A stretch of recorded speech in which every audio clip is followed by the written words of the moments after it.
Nate, would you like to come up and say hello to everybody? I'll come and share. The Ear Candy Charity Mastermind, Nate How we Anderson. doing, everyone? Well, friends in the hallway. Hi, friends. My name's Nate. I started Ear Candy Charity a couple years ago, and if you're not familiar, we provide kids access to music education. For 3 years, we've been building, a community-driven solution for the need for music education. I really don't need to tell you how great the need is, because I'm sure all of you are very well aware, but throughout that entire time, I've encountered all sorts of people of like, all right, I don't know when we're going to work together, but I know we're going to work together. I remember meeting with Kimberly Marshall 2.5 years ago, and Kimberly's the head of the School of Music at ASU, and I'm like, I don't know how we're going to play together, but I know eventually it's going to happen. Same thing with Frank. I sat down with him probably about 2 years ago as well, and over the course of time, our paths has crossed, and it's like Frank was saying, it's the right time. Now is the time. We have this space, and we have a place to be able to do so much for the community, and with that community mindset. And to kind of give you an idea of, what we do is we get old instruments, we give them new life, and we get them in the hands of children. A lot of the instruments you see in the other room are provided by Ear Candy through different instrument drives, and we help thousands of kids across the valley by getting them instruments.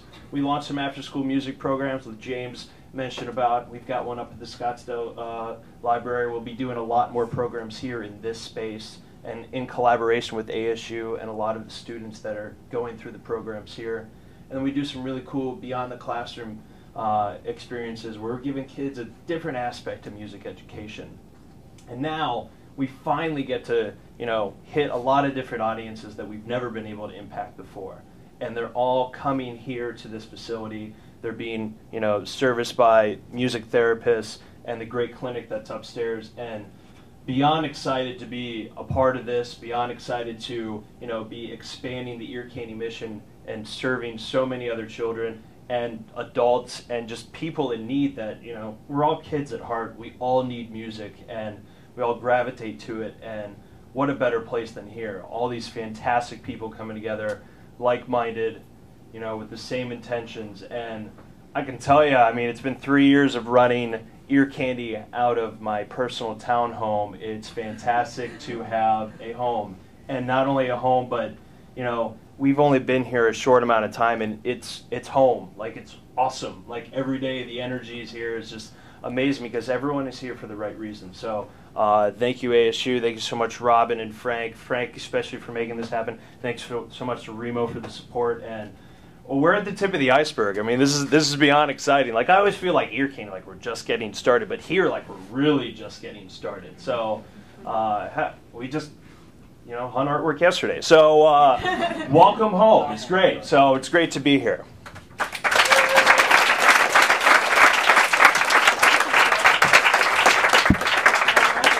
I understand we have a doctor in the room that I have not had a chance to meet. Frank, would you like to introduce our guest? You keep hearing the name of Remo, and again, I can't say it enough because that's my supportive company. And when I was just reaching out into the rhythm community and trying to take that thing about drumming and connecting people, and one of the best days of my life was when I got to be an endorsed rhythm facilitator, and it happened to Remo. So let me introduce you to Dr. Angelo Belli, and he's also a VP on Remo's staff. So if you could just stand up for a minute and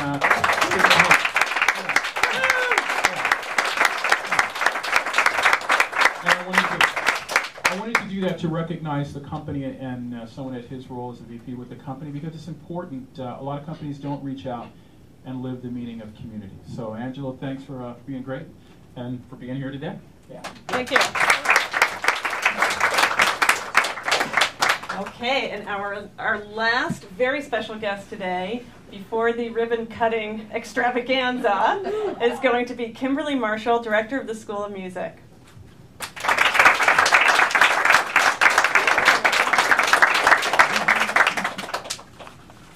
What an auspicious occasion. It's really wonderful to see all the dreams that Frank referred to coming to fruition.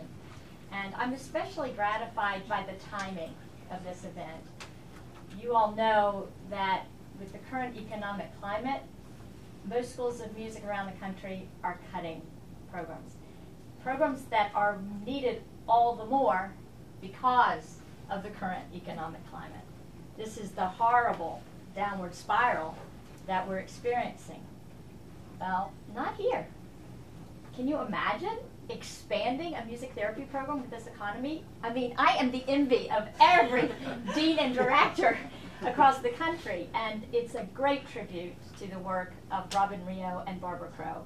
These two women are literally the foundations of music therapy, not only at ASU, but I would say in the country. I mean, you all know what important impact their work has had. Barb has written books that are the Bible of music therapy. And you know, it's so special that both of them are so generous with their time, with community. And by community, for many academics, community are your peers. You know, those peer-reviewed journals and the conferences and the peers in the sense of other academics. But here the sense of community are the people we're living among. I always think it's astounding that wherever I go in the musical world, everyone knows the ASU School of Music. I mean, I don't have to say anything about it. You know, we're one of the top 10. We're the big league, the major leagues. And yet my neighbors, when I first moved here, they were like, you moved here? There's music at ASU? and this is a common occurrence. You all know that people who come to visit know a lot more probably about Arizona than we living here do. I mean, it's a very common occurrence.